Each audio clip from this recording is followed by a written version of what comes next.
नमस्कार, DD news में आपका स्वागत है। मैं हूं चंद्रशेखर जोशी और आइए सबसे पहले आपको दिखाते हैं इस वक्त की हेडलाइंस। मुख्यमंत्री केजरीवाल के घर अपने साथ कथित मारपीट मामले में स्वाति मालीवाल ने कोर्ट में दर्ज कराया बयान। घटना वाले दिन का वीडियो आया सामने। मालीवाल ने कहा, सीसीटीवी फुटेज से सच्चाई आएगी सामने। जांच के लिए सीएम आवास पर पहुंची दिल्ली पुलिस।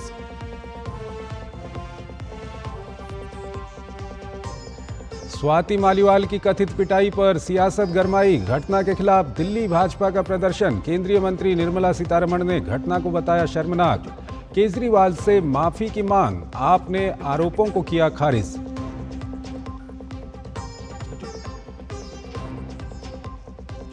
दिल्ली शराब घोटाला मामले में बढ़ी आप और केजरीवाल की मुश्किलें। ईडी ने दाखिल की सप्लीमेंट्री चार्जशीट। आम आदमी पार्टी के साथ अरविंद केजरीवाल को बनाया आरोपी। सुप्रीम कोर्ट में केजरीवाल की गिरफ्तारी को चुनौती देने वाली याचिका पर फैसला सुरक्षित। प्रधानमंत्री नरेंद्र मोदी की उत्तर प्रदेश और महाराष्ट्र में चुनावी रैलियां। राहुल के खटाखट वाले बयान पर कसा तंज। कहा, 4 जून को खटाखट बिखर जाएगा इंडी गठबंधन। पीएम ने मुंबई रैली से पहले बाबा साहेब अंबेडकर, वीर सावरकर, बाला साहेब ठाकरे को किया नमन। भाजपा ने चुनाव प्रचार में झोंकी ताकत। अमित शाह ने अमेठी और राउरकेला में जनसभा को किया संबोधित। रांची में किया रोड शो। राजनाथ सिंह ने बलिया में किया प्रचार। कांग्रेस सपा पर बरसे योगी आदित्यनाथ। विपक्ष ने भी तेज किया प्रचार। रायबरेली और अमेठी में एक साथ जुटे इंडी गठबंधन के दिग्गज। अखिलेश, राहुल, सोनिया और प्रियंका ने मांगा वोट। आरजेडी ने भी प्रचार को दी रफ्तार। बसपा प्रमुख मायावती की रैली। विदेश मंत्रालय ने पाकिस्तान अधिकृत कश्मीर में हो रहे हंगामे को बताया दमनकारी नीतियों का नतीजा। कहा, पीओके के संसाधनों को लूट रहा है पाकिस्तान। भारत की दो टूक। भारत का अभिन्न अंग है और रहेगा पीओके। अर्थव्यवस्था के मोर्चे पर अच्छी खबर। संयुक्त राष्ट्र ने भारतीय अर्थव्यवस्था की विकास दर के अनुमानों को किया संशोधित। 2024 में करीब 7% की दर से बढ़ेगी भारतीय अर्थव्यवस्था।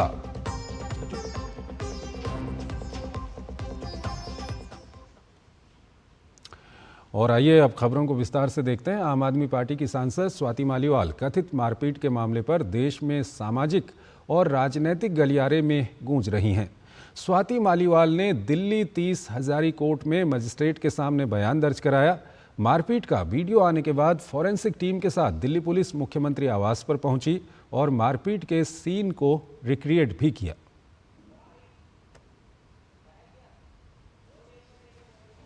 मामला दिल्ली के सीएम हाउस में एक महिला के साथ कथित मारपीट का है, लिहाजा इसकी गूंज भी राजनीतिक है और सामाजिक भी। आम आदमी पार्टी के सांसद स्वाति मालीवाल के साथ कथित मारपीट के मामले पर देश भर में हंगामा मचा हुआ है।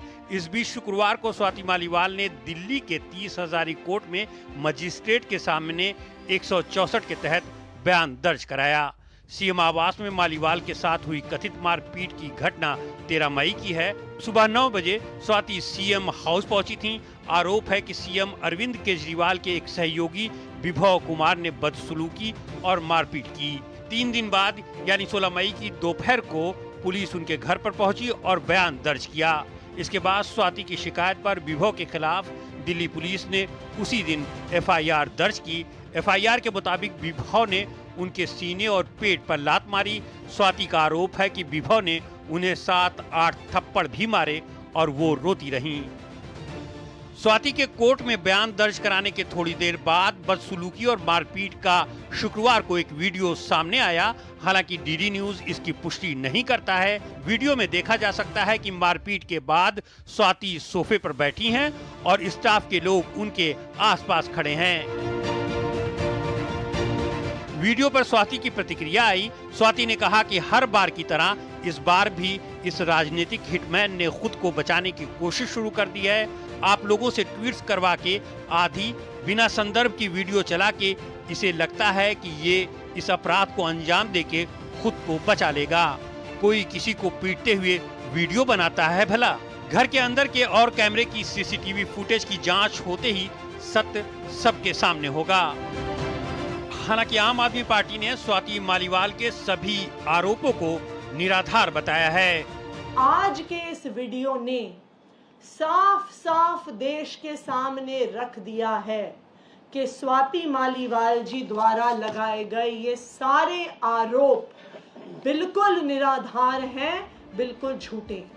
उधर राष्ट्रीय महिला आयोग ने स्वतः संज्ञान लेते हुए विभा को शुक्रवार को पूछताछ के लिए बुलाया था, लेकिन उनके हाजिर न होने पर आयोग की एक टीम उनके घर पर पहुंची और उनके गेट पर नोटिस लगा दिया।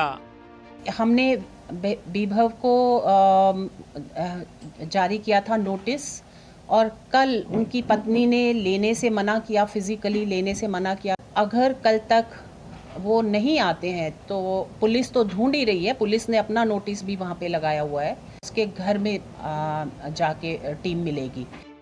दिल्ली पुलिस की टीम विभव कुमार के घर पहुंची, लेकिन पुलिस की टीम को अंदर जाने नहीं दिया गया। बाद में टीम खाली हाथ लौट आई। दिल्ली बीजेपी महिला मोर्चा ने चूड़ियां लेकर मुख्यमंत्री आवास के बाहर विरोध प्रदर्शन किया। केंद्रीय वित्त मंत्री निर्मला सीतारमण ने मामले में केजरीवाल की चुप्पी को दुखद बताया। उन्होंने कहा कि केजरीवाल विभव के खिलाफ कार्रवाई करने के बजाय बेशर्मी से उसके साथ घूम रहे हैं।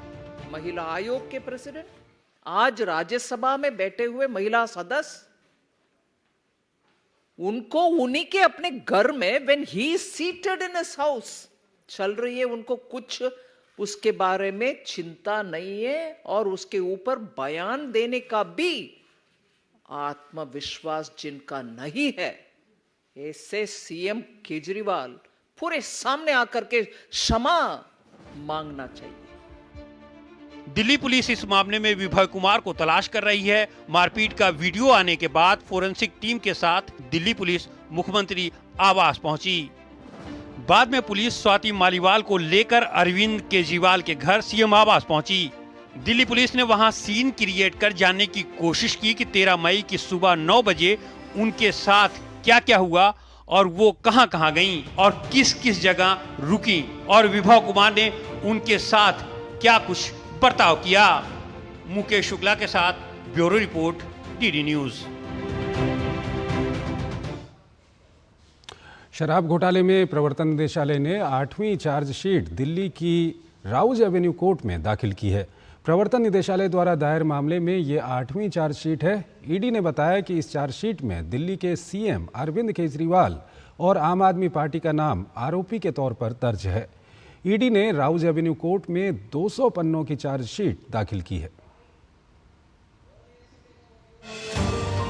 दिल्ली की राउज एवेन्यू कोर्ट में प्रवर्तन निदेशालय यानी ईडी ने दिल्ली शराब घोटाले मामले में 200 पन्नों की 7वीं सप्लीमेंट्री चार्जशीट दाखिल की है। ईडी की चार्जशीट की सबसे बड़ी बात यह है कि पहली बार दिल्ली के मुख्यमंत्री अरविंद केजरीवाल और आम आदमी पार्टी को चार्जशीट में आरोपी बनाया गया है। ईडी ने पहली बार मनी लॉन्ड्रिंग केस में किसी राजनीतिक दल को आरोपी बनाया है। शराब घोटाले मामले में ईडी ने अब तक कुल 8 चार्जशीट दाखिल की हैं। इसमें एक मेन चार्जशीट और 7 सप्लीमेंट्री चार्जशीट हैं। अब तक इस मामले में 18 लोगों को गिरफ्तार किया गया है। ईडी ने दिल्ली के सीएम अरविंद केजरीवाल को शराब घोटाले का मास्टरमाइंड बताया था। आम आदमी पार्टी के खिलाफ चार्जशीट दायर होने के बाद पार्टी के संयोजक होने के नाते अरविंद केजरीवाल और पार्टी के पदाधिकारियों की मुश्किलें भी बढ़ सकती हैं। उधर ईडी के द्वारा अरविंद केजरीवाल की गिरफ्तारी को चुनौती देने वाली याचिका पर सुप्रीम कोर्ट ने फैसला सुरक्षित रख लिया है। ईडी ने कोर्ट को बताया कि उसे आबकारी नीति मामले में अपराध की कथित आय के संबंध में अरविंद केजरीवाल और हवाला ऑपरेटरों के बीच चैट का पता चला है। जांच एजेंसी ने दावा किया कि जब केजरीवाल ने अपने फोन और अन्य उपकरणों का पासवर्ड देने से मना किया तो हवाला ऑपरेटरों के डिवाइस से चैट बरामद की गई। सुप्रीम कोर्ट ने दिल्ली शराब नीति मामले में दिल्ली के सीएम अरविंद केजरीवाल को 1 जून तक अंतरिम बेल दी है। गौरतलब है कि दिल्ली के उपराज्यपाल वीके सक्सेना ने शराब नीति के निर्माण और कार्यान्वयन में कथित अनियमितताओं की सीबीआई जांच की सिफारिश की। इसके बाद ईडी ने 17 अगस्त 2022 को दर्ज की गई सीबीआई एफआईआर का संज्ञान लेते हुए 22 अगस्त 2022 को 2021-22 की दिल्ली उत्पाद शुल्क नीति में कथित अनियमितताओं की जांच के लिए अपना मनी लॉन्ड्रिंग मामला दर्ज किया। ब्यूरो इनपुट्स के साथ दिल्ली से विकास सारथी और नीरज सिंह की रिपोर्ट, डीडी न्यूज। प्रधानमंत्री नरेंद्र मोदी ने आज उत्तर प्रदेश के बाराबंकी, फतेहपुर और हमीरपुर में जनसभाओं को संबोधित किया। अपनी सभाओं के दौरान उन्होंने कांग्रेस सपा गठबंधन पर जोरदार हमला बोला। उन्होंने कहा कि इंडी गठबंधन में प्रधानमंत्री पद को लेकर सब के सब मुंगेरी लाल को पीछे छोड़ रहे हैं।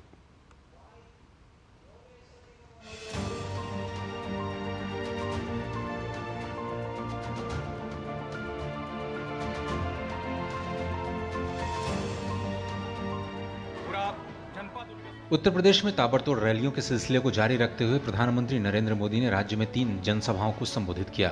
उन्होंने बाराबंकी की दिन की पहली रैली के दौरान इंडी गठबंधन में प्रधानमंत्री पद को लेकर उभरे मतभेद पर चुटकी ली। उन्होंने कहा कि जैसे जैसे चुनाव आगे बढ़ रहा है, इंडी गठबंधन वाले ताश के पत्तों की तरह बिखरना शुरू हो गए हैं। उन्होंने ये भी कहा कि पीएम पद को लेकर सबके सब मुंगेरी लाल को भी पीछे छोड़ रहे हैं। साथ ही यदि कांग्रेस में सत्ता की वापसी होती है तो वो राम मंदिर पर बुलडोजर चलवा देगी। कांग्रेस तो राम मंदिर पर सुप्रीम कोर्ट का फैसला पलटने की तैयारी कर रही है। ये किसी भी हद तक जा सकते हैं जी। इनका ट्रैक रिकॉर्ड ही ऐसा है। इनके लिए देश वेश कुछ नहीं है भाई। उनके लिए तो उनका परिवार और पावर, यही उनका खेल है। सपा कांग्रेस वाले सरकार में आए तो रामलला को फिर से टेंट में भेजेंगे और मंदिर पर बुलडोजर चलवा देंगे। क्या योगी जी से यही सीखना है क्या? अरे जरा योगी जी से ट्यूशन लो, बुलडोजर कहां चलाना कहां नहीं चलाना। इंडी गठबंधन को भानुमति का कुनबा बताते हुए पीएम मोदी ने फतेहपुर की रैली में समाजवादी पार्टी पर माफियाओं को बढ़ावा देने का आरोप लगाया। उन्होंने कहा कि कांग्रेस ने इज्जत बचाने के लिए मिशन 50 रखा है और एक दिन इंडी गठबंधन का भट्टा बैठना तय है। इज्जत बचाने के लिए अब कांग्रेस ने मिशन 50 रखा है। मिशन 50 यानी कांग्रेस ने पिछले 3-4 दिन से बड़ी माथापच्ची की और उन्होंने आदेश दिया कि भाई कुछ भी करो, आकाश पाताल एक कर दो, लेकिन कांग्रेस को कम से कम 50 सीटें मिल जाए, इसके लिए अब वो हाथ पैर इधर उधर मार रहे हैं। और इसके लिए भानुमति के कुनबे में हवा भरने की कोशिश हो रही है। प्रधानमंत्री नरेंद्र मोदी ने हमीरपुर में पूर्व की सरकारों के दौरान बुंदेलखंड की बदहाल स्थिति पर चिंता व्यक्त की। उन्होंने कहा कि कांग्रेस और सपा सरकार के दौरान बुंदेलखंड में पेयजल की समस्या थी, लेकिन उनके कार्यकाल में जल जीवन मिशन के तहत 12 करोड़ घरों तक पानी पहुंचाया गया। पीएम ने सपा मुखिया पर प्रदेश के पूर्व मुख्यमंत्री कल्याण सिंह का निरादर करने और उन पर उत्तर प्रदेश में एक माफिया की कब्र पर फातिहा पढ़ने का आरोप लगा दिया। हमारे कल्याण सिंह जी देश के इतने महान नेता थे, उन्होंने पिछड़ों का इतना सम्मान बढ़ाया, उनका निधन हुआ तो सपा के मुखिया उन्हें श्रद्धांजलि देने तक नहीं गए। कल्याण सिंह जी ने राम मंदिर के लिए अपनी सरकार बलिदान कर दी थी। अगर ये बाबूजी को श्रद्धांजलि देने जाते तो इनका वोट बैंक नाराज हो जाता। और वोट बैंक को खुश करने के लिए लोग क्या करते हैं, जब यूपी में एक माफिया की मौत होती है तो ये उसकी कब्र पर फातिहा पढ़ने पहुंच जाते हैं। इससे पहले पीएम मोदी ने गोरक्षा के लिए जीवन समर्पित कर देने वाले स्वामी ब्रह्मानंद की समाधि पर पुष्पांजलि अर्पित की। साल 1967 में हमीरपुर से सांसद निर्वाचित होने वाले स्वामी ब्रह्मानंद ने इस क्षेत्र में कांग्रेस के विजय रथ को रोका था। ब्यूरो इनपुट्स के साथ नीतेंद्र सिंह, नीरज सिंह और चंद्रशेखर की रिपोर्ट, डीडी न्यूज। लोकसभा चुनाव में सभी राजनीतिक दल बड़े बड़े वादों के साथ चुनावी समीकरण बदलने की कोशिश कर रहे हैं। कांग्रेस नेता राहुल गांधी जनता के अकाउंट में खटाखट पैसा डालने की बात कह रहे हैं, तो प्रधानमंत्री नरेंद्र मोदी ने भी राहुल गांधी के खटाखट वाले बयान पर राहुल गांधी को आड़े हाथों लिया और चुनाव परिणाम के बाद इंडी गठबंधन खटाखट बिखर जाने की बात कही।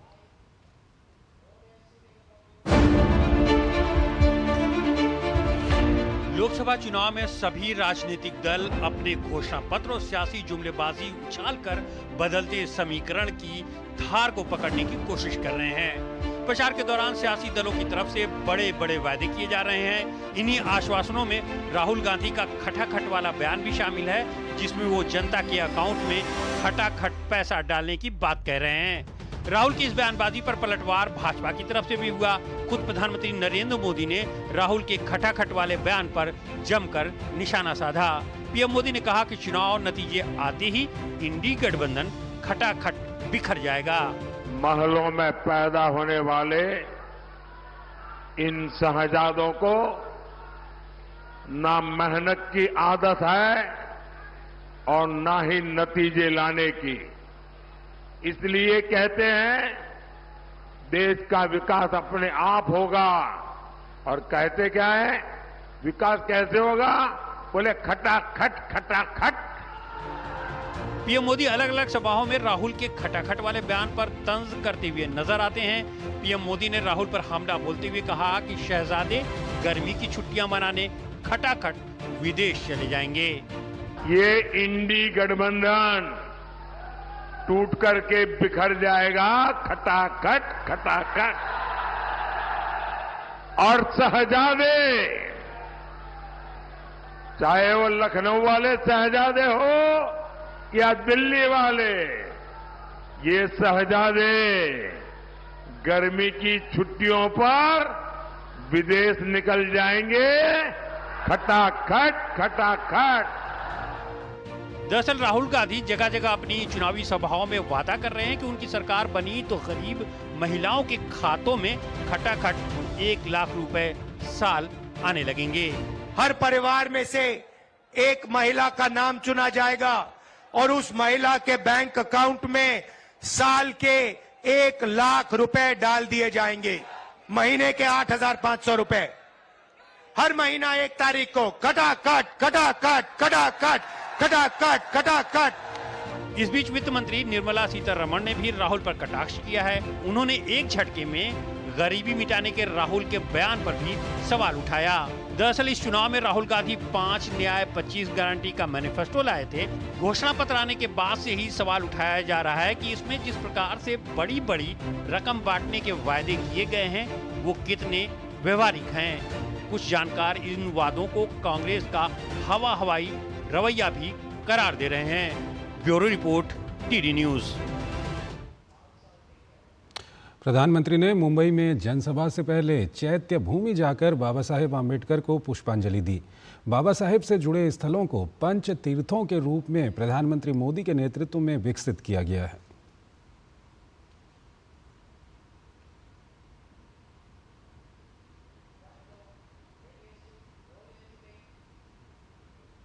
स्वातंत्र्य वीर सावरकर स्मारक पर पहुंच प्रधानमंत्री ने श्रद्धासुमन अर्पित किए। स्वतंत्रता आंदोलन के इतिहास में सावरकर का योगदान अतुलनीय रहा है।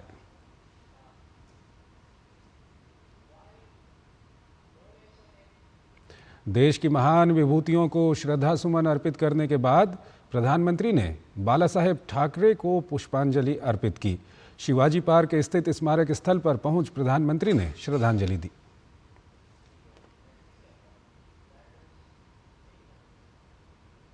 प्रधानमंत्री ने मुंबई शिवाजी पार्क में एक चुनावी जनसभा को संबोधित किया। उन्होंने कहा, गांधी जी की बात मानकर आज़ादी के बाद अगर कांग्रेस को भंग कर दिया जाता तो देश आज 5 दशक आगे होता।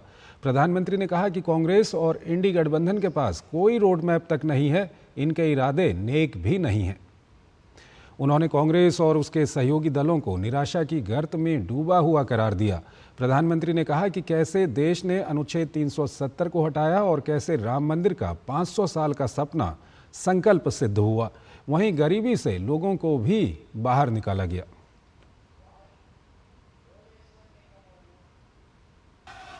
कांग्रेस 60 साल तक कहती रही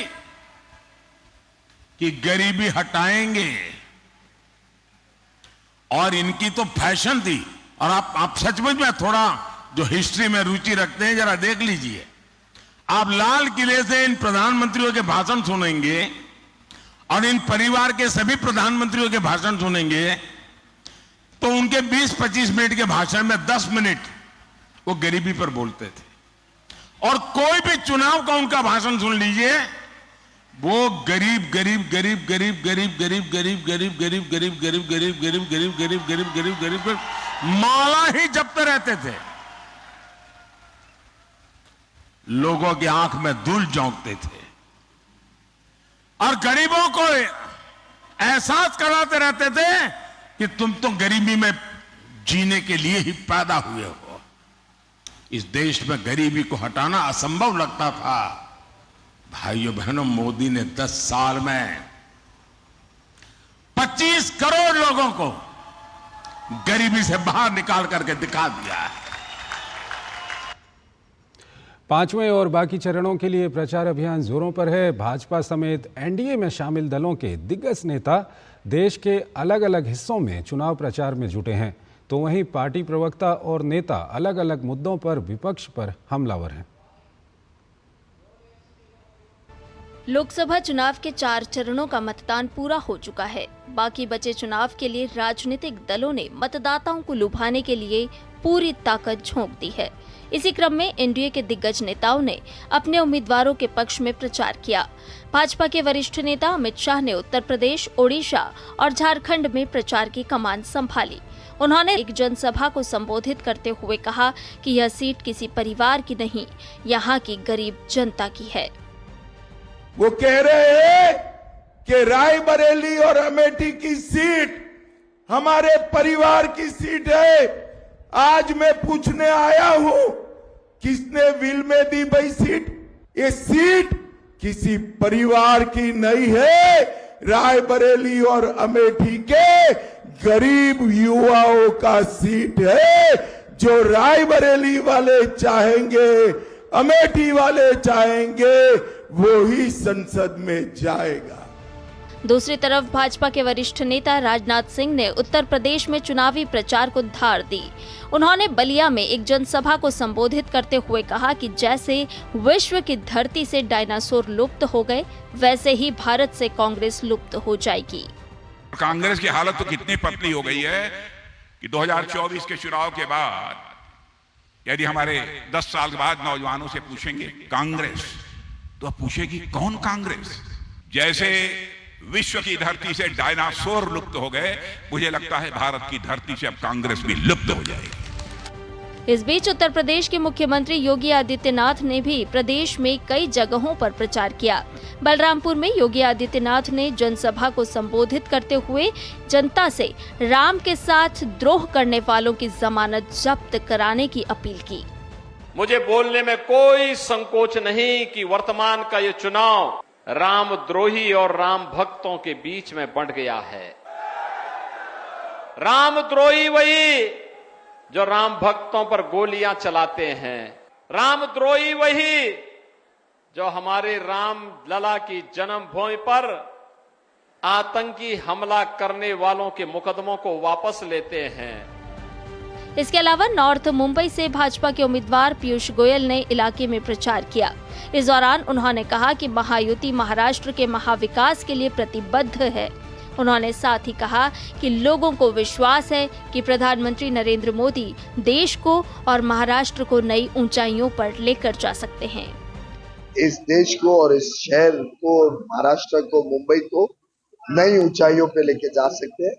मोदी जी मुंबई के दिल में, मुंबई मोदी जी के दिल में।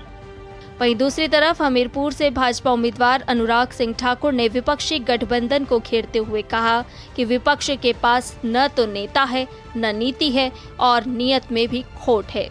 सब एक दूसरे से अलग लड़ रहे हैं। 5 साल में ये लोग 10 प्रधानमंत्री बनाना चाहते हैं, लेकिन इनकी इच्छा कभी पूरी नहीं होगी। विपक्ष के पास ना नेता है, ना नीति और नियत में भी खोट है। सब एक दूसरे से अलग हट के लड़ रहे हैं। जो ये सोचते हैं कि हम 6-6 महीने के लिए सब प्रधानमंत्री बनेंगे, 5 साल में ये लोग 10 प्रधानमंत्री बनाना चाहते हैं, इनकी इच्छा कभी पूरी नहीं होगी। इस बीच राजस्थान के मुख्यमंत्री भजनलाल शर्मा ने ओडिशा में भाजपा के उम्मीदवारों के लिए चुनाव प्रचार किया। उन्होंने प्रदेश की पटनायक सरकार को घेरते हुए कहा कि 25 साल के शासन के बाद भी राज्य की हालत बद से बदतर है। उड़ीसा के अंदर जैसा मैं देख रहा हूँ, यहाँ के युवाओं को देख रहा हूँ, यहाँ की महिलाओं को देख रहा हूँ, किसानों को देख रहा हूँ, निश्चित रूप से मुझे इस बात का बहुत बड़ा दर्द होता है कि 25 साल जिस सरकार को हो गए, आज भी मेरे उड़ीसा की हालत किस तरह की है। उधर भाजपा समेत एनडीए के अन्य दिग्गज नेता भी प्रचार में जुटे हुए हैं। इसी कड़ी में महाराष्ट्र के मुख्यमंत्री एकनाथ शिंदे ने नवी मुंबई में रोड शो किया और एनडीए प्रत्याशी के लिए वोट मांगे। इसके अलावा छत्तीसगढ़ के मुख्यमंत्री विष्णुदेव साय ने ओडिशा में भाजपा उम्मीदवारों के लिए वोट मांगे।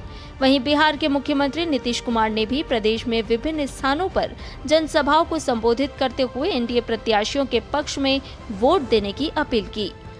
DD news. केंद्रीय गृह मंत्री अमित शाह ने रांची में रोड शो किया। रोड शो में भारी जनसैलाब उमड़ा। लोग छतों पर जाकर अमित शाह की एक झलक देखने के लिए उत्साहित नजर आए।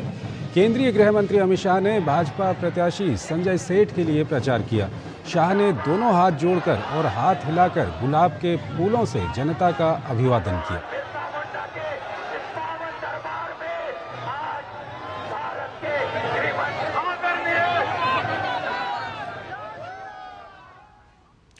शुक्रवार को सोनिया गांधी राहुल गांधी के लिए रायबरेली में प्रचार के लिए चुनावी मैदान में उतरी। इस दौरान सोनिया गांधी काफ़ी भावुक नजर आईं। सोनिया गांधी ने क्षेत्र की जनता से अपील करते हुए कहा, मैं आपको अपना बेटा सौंप रही हूं। जैसे आपने मुझे अपना माना, वैसे ही आपको राहुल को अपना मानकर रखना है।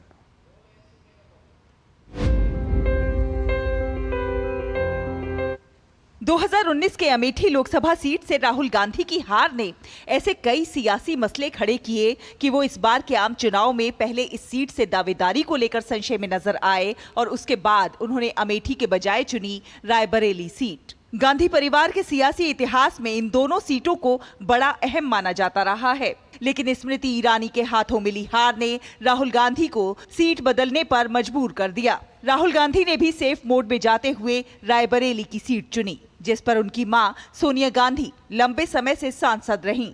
इस बीच सोनिया गांधी भी राहुल गांधी के लिए रायबरेली में प्रचार के लिए उतरी। इस मिट्टी से अपने जुड़ाव पर बोलते हुए उन्होंने कहा कि वो अपने बेटे को जनता को सौंप रही हैं। सोनिया गांधी ने अपने संबोधन में कहा कि जैसे आपने मुझे अपना माना, वैसे ही आपको राहुल को अपना मानकर रखना है।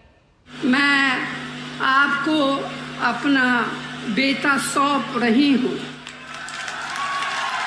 जैसे आपने मुझे अपना माना, वैसे ही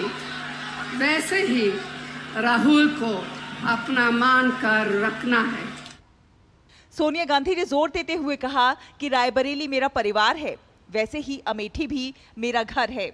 यहाँ से न केवल मेरे जीवन की कोमल यादें जुड़ी हैं, बल्कि पिछले 100 साल से हमारे परिवार की जड़ इस मिट्टी से जुड़ी हुई है। रायबरेली मेरा परिवार है, वैसे अमेठी भी मेरा घर है। न सिर्फ मेरे जीवन की कोमल यादें यहाँ से जुड़ी हुई हैं, बल्कि पिछले 100 साल से हमारे परिवार की जड़ इस मिट्टी से जुड़ी हुई है। इस बीच राहुल गांधी ने भी रायबरेली की जनता से अपने लिए आशीर्वाद मांगा। उन्होंने कहा कि अमेठी और रायबरेली के लोग उनके परिवार का अहम हिस्सा हैं। रायबरेली से चुनाव लड़ रहा हूं। मैं आपका हूं, अमेठी का हूं, था और रहूंगा। मेरे पिता का जो रिश्ता था, जो प्यार था, जो मोहब्बत थी, मैंने अपने आंखों से देखी और वही मेरी भी राजनीति है। मैं आपको अपना बेटा सौंप रही हूँ। जैसे आपने मुझे अपना माना, वैसे वैसे ही राहुल को अपना मान कर रखना है। गौरतलब है कि सोनिया गांधी ने 20 साल से रायबरेली सीट का प्रतिनिधित्व किया है। अब देखना दिलचस्प होगा कि 4 जून को क्या राहुल रायबरेली में जीत का परचम लहरा पाएंगे या नहीं। जनादेश डेस्क, डीडी न्यूज।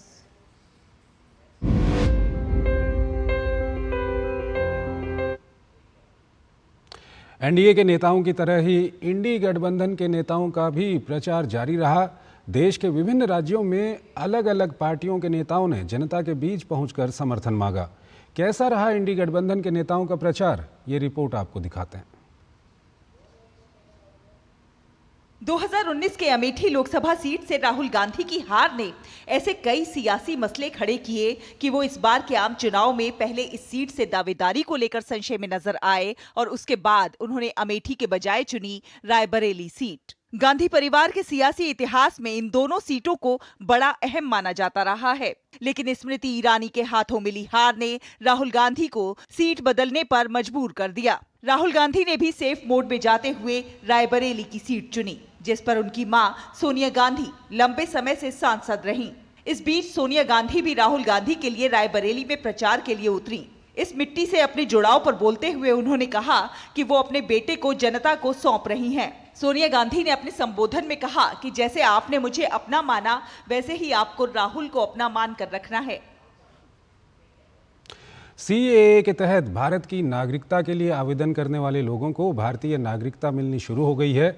ऐसे में जिन लोगों ने आवेदन कर रखा है, उन्हें भी उम्मीद जगी है कि जल्द ही वो भी भारत के नागरिक होंगे और सभी भारतीय नागरिकों की तरह अपने सपने पूरे करेंगे। इन लोगों की उम्मीदों पर हमारी ये खास रिपोर्ट देखिए। नागरिक संशोधन कानून यानी सीएए के तहत 15 मई से लोगों को नागरिकता मिलनी शुरू हो गई है। गृह मंत्रालय द्वारा पहली बार 14 लोगों को नागरिकता दी गई।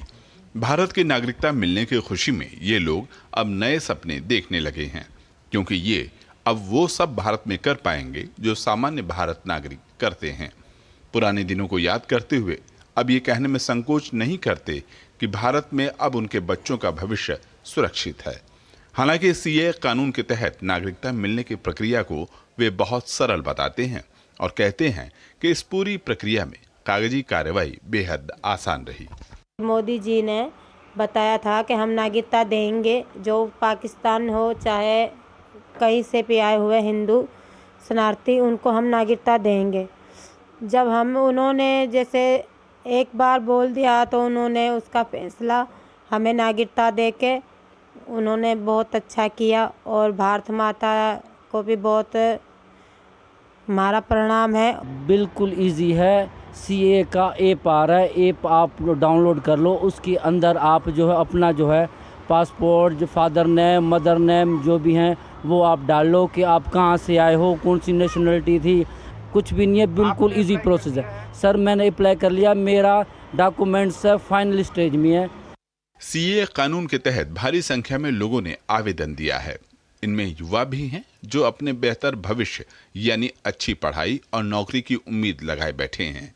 इनका मानना है कि जिस प्रकार का रुख सरकार का रहा है, उससे लगता है कि इन्हें भी बेहद जल्द नागरिकता मिल जाएगी और ये भारत में एक सामान्य जिंदगी जी पाएंगे।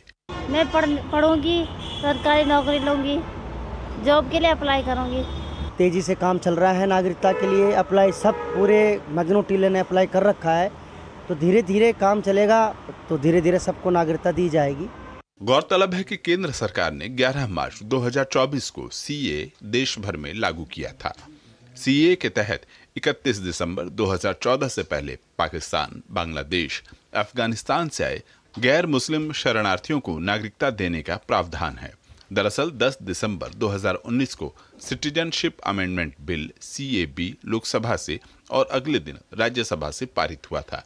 12 दिसंबर 2019 को राष्ट्रपति रामनाथ कोविंद से मंजूरी मिलने के बाद सीए कानून बन गया था।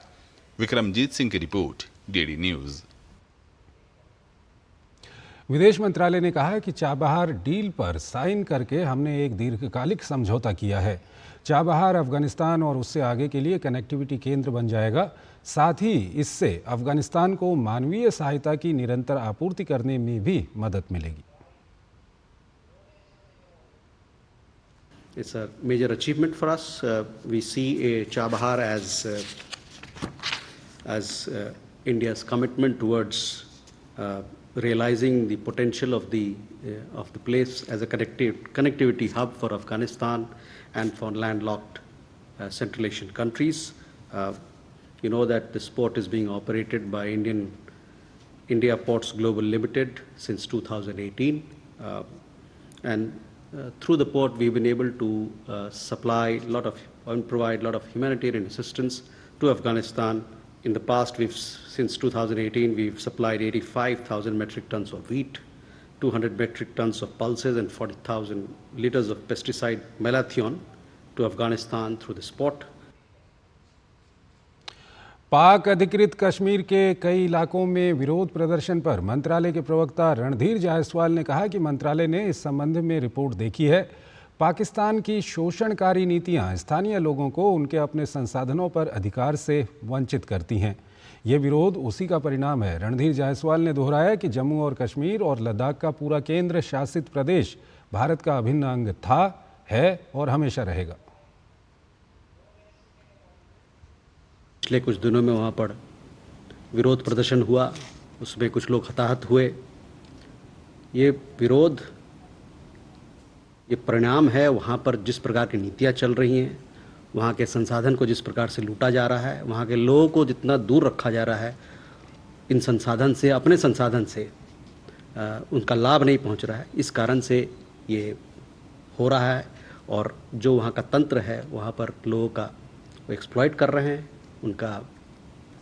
उनको अपने उनके संसाधन हैं उसका लाभ उन तक नहीं पहुंच पा रहा है।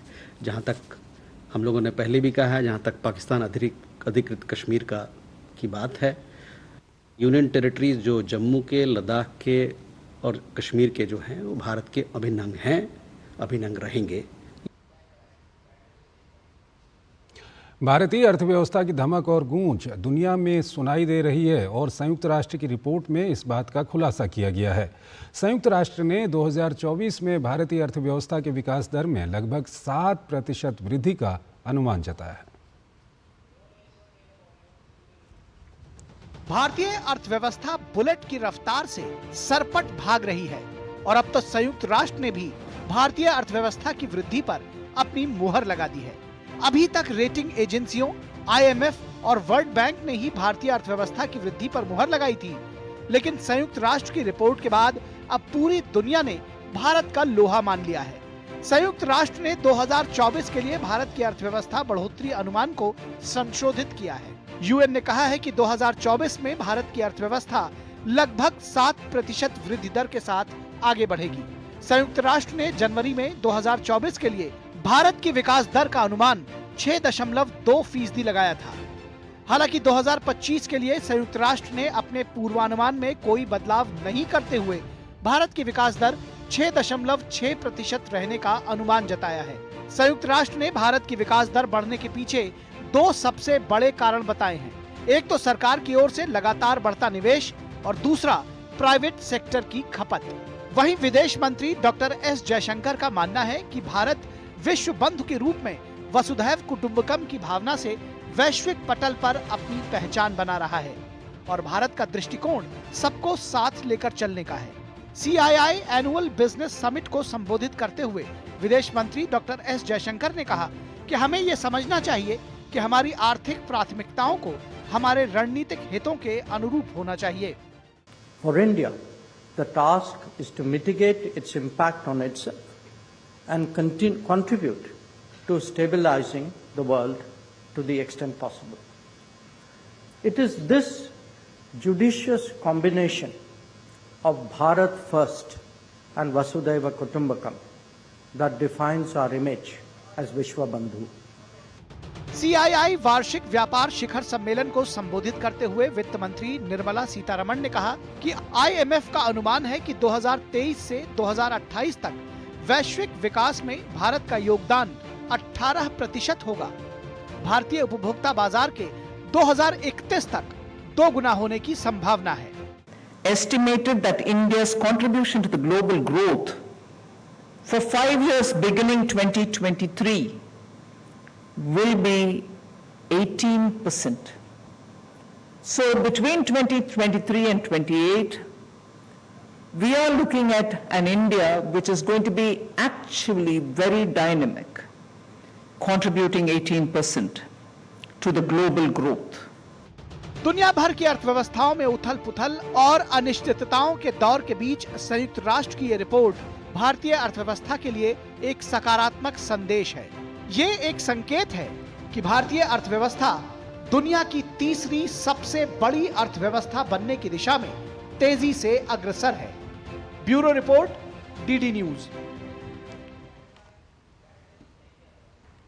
CII का 2 दिवसीय सालाना सम्मेलन आज से शुरू हो चुका है। सम्मेलन के दूसरे सेशन में थर्ड आईटेक की CEO वृंदा कपूर ने हिस्सा लिया। वृंदा कपूर से हमारी सहयोगी कृतिका भारद्वाज ने बात की।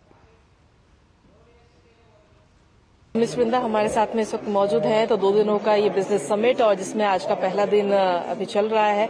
मिस वृंदा, आप क्योंकि टेक्नोलॉजी से ताल्लुक रखती है, तो मेरा सवाल आपसे ये है कि भारत को लेकर भारत में जिस तरीके से टेक्नोलॉजी आगे बढ़ रही है, पिछले 10 सालों में और तेजी आई है इसमें, और आगे क्या कुछ उम्मीद आप करती हैं?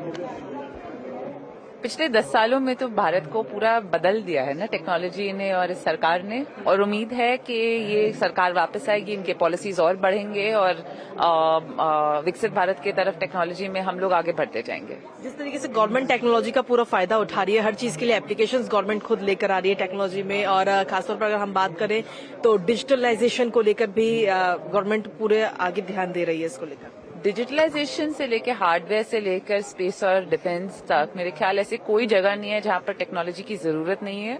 और इस टाइम गवर्नमेंट ने जितनी पॉलिसीज, जितना फ्रीडम और जितना एक इन्वेस्टमेंट माहौल बनाया हुआ है, शायद पहले कभी होया नहीं है हिंदुस्तान में। हाँ, एक लास्ट क्वेश्चन और स्किल्स को लेकर आप क्या कहेंगे? यूथ को क्या मैसेज देंगे कि अपने स्किल्स को कैसे बढ़ा सकते हैं और देश की जो इकोनॉमी है उसमें अपना योगदान दे सकते हैं? एक बहुत इंटरेस्टिंग चीज है कि अगर आप पिछले 15 साल का पूरा एम्फोसिस देखेंगे वो स्किलिंग पे रहा है। जैसे हमारे सेमीकंडक्टर्स में SMDP semiconductor man power development programme पिछले 10 साल से चलता आ रहा है। उसमें 80,000 लोग ट्रेन हुए हैं सेमीकंडक्टर इंडस्ट्री में एम्प्लॉय होने के लिए। अब आप देखिए उसका फायदा क्वालकॉम, NXP, सब ये जो बड़ी सेमीकंडक्टर कंपनी, सबके ऑफिसेज इंडिया में खुल रहे हैं, सबके इनोवेशन सेंटर्स इंडिया में खुल रहे हैं। तो यही है और ये आगे बढ़ना चाहिए, इसमें और करना चाहिए, और टेक्नोलॉजी में हमको वर्कफोर्स इंडिया में कम से कम नहीं तो 10 गुना करना चाहिए अगले 5 साल में। Thank you so much miss Vrinda. तो मिस वृंदा हमारे साथ में थी जिन्होंने सीधे तौर पर बोला कि आगे आने वाले कुछ सालों में और टेक्नोलॉजी में हमारा देश आगे बढ़ेगा और बढ़ना भी चाहिए, यूथ को भी इसमें आगे अपनी भूमिका निभानी चाहिए। कैमरा पर्सन विश्वबंधु के साथ कृतिका भारद्वाज, दूरदर्शन समाचार, दिल्ली। वित्त मंत्री निर्मला सीतारमण ने दिल्ली मेट्रो में सफर किया। उन्होंने लक्ष्मीनगर स्टेशन से अपना सफर शुरू किया और इस दौरान उन्होंने यात्रियों से बातचीत भी की। यात्रियों ने उनके साथ तस्वीरें भी ली।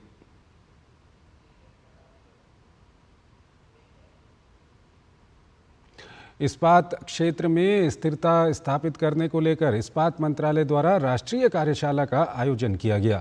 इस मौके पर इस्पात सचिव नागेंद्र नाथ सिन्हा ने कहा कि सरकार निम्न श्रेणी के लौह अयस्क के उन्नयन को प्रोत्साहित करने की नीति पर काम कर रही है, जिसका उद्देश्य इस्पात उत्पादन में कम लौह सामग्री वाले अयस्क के उपयोग को बढ़ावा देना है। स्टील क्षेत्र में स्थिरता बनाए रखने विषय पर आयोजित राष्ट्रीय कार्यशाला में बोलते हुए इस्पात मंत्रालय के सचिव नागेंद्र नाथ सिन्हा ने कहा कि निम्न श्रेणी के अयस्क को लाभकारी बनाने और लौह को बढ़ावा देने के लिए विभिन्न प्रक्रियाओं को शामिल किया जा रहा है ताकि यह औद्योगिक उपयोग के लिए उपयुक्त हो सके। उन्होंने आगे कहा कि इस क्षेत्र में जितनी तेजी से डिमांड और खपत बढ़ रही है, उतनी ही चुनौतियां भी है। हमारा स्टील सेक्टर आज के दिन बहुत तेज़ी से बढ़ रहा है और अब चैलेंज ये है कि जहाँ एक और डिमांड बढ़ रही है, वहीं दूसरी ओर हमारा जो स्टील के निर्माण के क्रम में जो इमिशन हो रहा है उसको हम तुलनात्मक रूप से, रिलेटिव रूप से हम कैसे कम कर सकें, जिससे ओवरऑल बड़ी क्वांटिटी पर प्रोडक्शन में लोअर लेवल का एमिशन करके हम कम से कम एमिशन लेवल ला सकें और जो भारत ने दुनिया के सामने अपना कार्बन एमिशन लेवल कम करने का और सस्टेनेबिलिटी लाने का जो लक्ष्य रखा है उसको हम कैसे प्राप्त कर सकें। सिन्हा ने आगे बताया कि इस्पात मंत्रालय खान और पर्यावरण मंत्रालय के साथ मिलकर नीतियां तैयार कर रहा है ताकि इस्पात क्षेत्र को मजबूती मिल सके। कार्यशाला को पर्यावरण, वन और जलवायु परिवर्तन मंत्रालय की सचिव लीना नंदन और स्टील मंत्रालय के इकोनॉमिक एडवाइजर अश्विनी कुमार ने भी संबोधित किया। अलग अलग सत्रों में आयोजित कार्यशाला में स्टील सेक्टर के स्टेक होल्डर्स और एक्सपर्ट्स ने भाग लिया।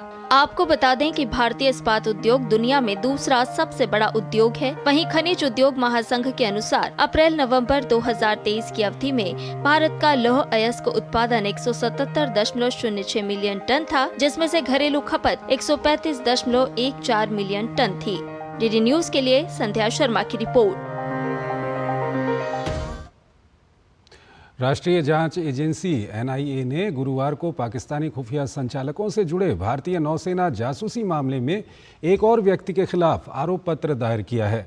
अमान सलीम शेख मामले में मुख्य आरोपी है। पूरा मामला भारतीय रक्षा प्रतिष्ठानों के संबंध में गुप्त जानकारी एकत्र करने से जुड़ा है। मामला भारतीय नौसेना कर्मियों को हनी ट्रैप में फंसाने की पाक एजेंटों की साजिश का है। आतंकवाद रोधी एजेंसी ने विशाखापट्टनम की NIA की विशेष अदालत में मुंबई निवासी अमान सलीम शेख के खिलाफ IPC और UAPA की विभिन्न धाराओं के अंतर्गत आरोप लगाए हैं। 5 जून 2023 को मामले को अपने हाथ में लेने वाली NIA ने जांच के दौरान पाया कि अमान भारत विरोधी साजिश को आगे बढ़ाने के लिए काम कर रहा था। अमान एक संदिग्ध पाकिस्तानी एजेंट उस्मान के लिए काम कर रहा था। साथ ही वो पाकिस्तानी खुफिया संचालकों की ओर से सौंपे गए कामों को पूरा करने के लिए क्रिप्टो चैनलों के माध्यम से मीर बालाज खान, अलवेन और कुछ अन्य संदिग्ध पाकिस्तानी इंटेलिजेंस ऑपरेटिव्स के लिए पैसे उगाही का काम करता था। NIA ने इससे पहले 6 नवंबर 2023 को मामले में 2 आरोपियों के खिलाफ आरोप पत्र दायर किया गया था। PM counter intelligence cell Vijayawada, Andhra Pradesh में दर्ज मामले में भी आगे की जांच लगातार जारी है। शुक्रवार को दुनिया भर में दूरसंचार और सूचना सोसाइटी दिवस मनाया गया। इसके तहत दिल्ली में भी दूरसंचार विभाग की ओर से एक कार्यशाला का आयोजन किया गया। इस कार्यशाला की थीम AI द्वारा संचालित सतत डिजिटल विकास था। इस कार्यशाला में दूरसंचार विभाग के अधिकारी और दूरसंचार इंडस्ट्री के तमाम लोग मौजूद रहे। इस मौके पर दूरसंचार विभाग के सचिव डॉक्टर नीरज मित्तल ने कहा कि हमें आर्टिफिशियल इंटेलिजेंस से आगे बढ़ते हुए रियल इंटेलिजेंस की ज़रूरत है और भारत दूरसंचार के क्षेत्र में बड़ी छलांग लगा रहा है।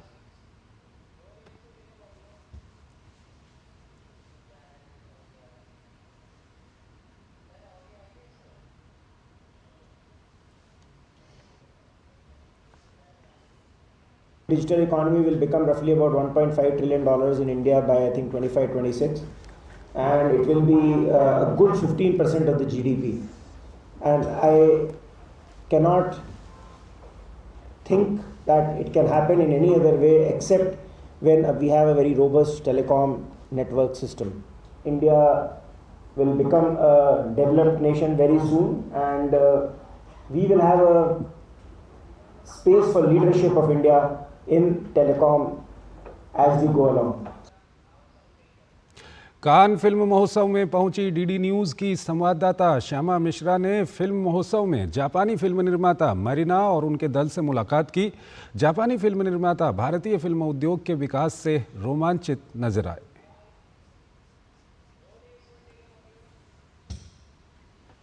कान फिल्म महोत्सव की ये खासियत है कि आपको राह चलते हुए बहुत सुंदर पोशाक में यहाँ पर कोई भी आता जाता दिख जाएगा। और हमने एक ऐसे ही ग्रुप को यहाँ पर हम उनसे मिले हैं जो जापान से आए हुए हैं, और आप अगर देखें तो काफ़ी सुंदर पोशाक इन्होंने पहनी हुई है। बिल्कुल प्रिंसेस की तरह बने हुए हैं यहाँ पर। और जैसा मैं आपको कह रही हूँ, हर जगह जो है वो रेड कार्पेट होता है कैन का। इनसे बात करते हैं। मरीना हमारे साथ हैं जापान से। Marina, tell me this that why are you dressed so pretty? Because they're pretty and princess. Yes. Well, actually, they're like a famous pianist from Japan, and then she's a teacher of economic. Yes. Okay. What brings you to Cannes? I'm a producer of Cannes film in Japan, and we're hosting an event, Cannes Gala, on 19th. Okay. Yes. What can we see in that gala event? So 150 people, entrepreneurs, artists, all over the world will come to the gala. And it's a collaboration with Cannes Next. Okay. So it's a new thing. Okay. It's a new thing. I'd also like to understand from you, what do you understand or how do you see Indian films, Indian filmmaking? Yes, to be honest, I think Indian film is growing like so fast, and I feel the like vibes and energy, and I'm so interested in a new film coming soon. Do you have any favorite actors from India? What was the name again? Shah Rukh. Yes, I like him, but I like the not only like one actor or actress. I like the whole energy of the film. Okay. Yes, it's totally different from the European and also the Asian. So. Okay, तो यहाँ हमने सुना वो एक नाम जो है शाहरुख खान, अमिताभ बच्चन, वो सभी के जहन में रहता है, सभी की जुबान पे भी रहता है, और ऐसे ही यहाँ पर कई सारे ऐसे खूबसूरत नज़ारे जो है राह चलते हुए कान फिल्म फेस्टिवल में हमें रोज़ मिलते रहेंगे। Shyama Mishra, DD news, can, France. तो इस बुलेटिन में फिलहाल इतना ही, लेकिन जाते जाते आपको छोड़ जाते हैं कुछ और महत्वपूर्ण खबरों के साथ। नमस्कार। भारतीय थल सेना प्रमुख जनरल मनोज पांडे ने लेफ्टिनेंट जनरल PS भगत मेमोरियल लेक्चर में कहा कि राष्ट्रीय विकास के नजरिए से राष्ट्र की प्रगति के लिए आत्मनिर्भरता महत्वपूर्ण है। उन्होंने इंफ्रास्ट्रक्चर के विकास के लिए PM नेशनल मास्टर प्लान की बात भी की। झारखंड के पूर्व मुख्यमंत्री हेमंत सोरेन को आज भी सुप्रीम कोर्ट से राहत नहीं मिली। सुनवाई के दौरान ईडी ने कहा कि सोरेन को चुनाव की तारीख से काफी पहले गिरफ्तार किया गया था। घाट कोपर होर्डिंग गिरने की घटना में मुंबई पुलिस क्राइम ब्रांच द्वारा उदयपुर से गिरफ्तार किए गए मालिक भावेश भिंडे को मुंबई लाया गया है। भावेश उस होर्डिंग कंपनी का मालिक है जिसके गिरने की वजह से कई लोगों की जानें चली गईं। मुंबई की क्राइम ब्रांच ने उदयपुर में अपने गुप्त ऑपरेशन को अंजाम दिया। सुप्रीम कोर्ट ने एसिड हमले के शिकार 9 पीड़ितों की ओर से दायर याचिका पर केंद्र सरकार और RBI को नोटिस जारी किया। याचिका में उन्होंने मांग की है कि कोर्ट केंद्र सरकार को निर्देश दे कि एसिड अटैक पीड़ितों को अस्थायी तौर पर आंखों में नुकसान झेलने वाले लोगों के लिए वैकल्पिक डिजिटल KYC के लिए दिशा निर्देश तय करे। राष्ट्रीय जांच एजेंसी NIA ने गुरुवार को पाकिस्तानी खुफिया संचालकों से जुड़े भारतीय नौसेना जासूसी मामले में एक और व्यक्ति के खिलाफ आरोप पत्र दायर किया। अमान सलीम शेख मामले का मुख्य आरोपी है। पूरा मामला भारतीय रक्षा प्रतिष्ठानों के संबंध में गुप्त जानकारी इकट्ठा करने से जुड़ा हुआ है। सुकेश चंद्रशेखर की मंडोली जेल से किसी अन्य जेल में ट्रांसफर करने की मांग को लेकर दायर याचिका पर सुप्रीम कोर्ट ने दिल्ली सरकार को नोटिस जारी किया है। सुकेश ने मंडोली जेल में अपनी जान को खतरा बताया है।